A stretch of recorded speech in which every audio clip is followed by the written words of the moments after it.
Out of the government shutdown and the travel trouble it is causing around the country, the Trump administration ordering a 10% cut in flights starting tomorrow at some of the nation's busiest airports due to an alleged shortage of air traffic controllers.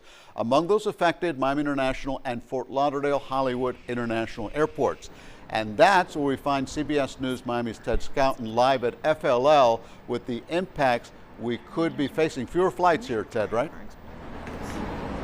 Yeah, Elliot, things could get pretty dicey if this 10% cut goes into effect, and it certainly has captured the attention of passengers already. Some are making contingency plans. A tough travel weekend is shaping up. The FAA announced plans to have airlines cut 10% of flights from the nation's 40 biggest airports. The idea is to reduce stress on air traffic controllers who have not been paid during the government shutdown.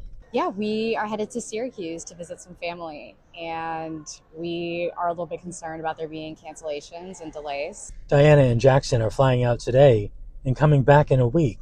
So we're planning accordingly, including not taking our pets with us, which they come with us everywhere. Miami International Airport confirms that it must make flight cuts beginning tomorrow. Sources tell CBS News Fort Lauderdale Hollywood is on that list too, along with Orlando and Tampa. Of course, you have to monitor your flight status and see, was your flight impacted? Zach Griff is a travel expert at The Points Guy.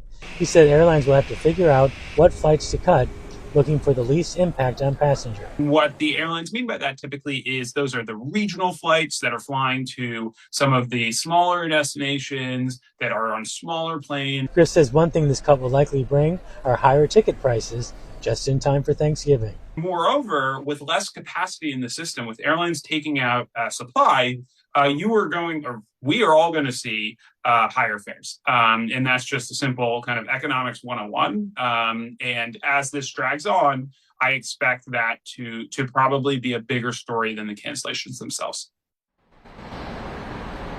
Now, if this shutdown doesn't end by tomorrow, that's when these cuts will begin. From what we understand, they're going to start gradual, so about 4% cuts and eventually make their way up to 10%.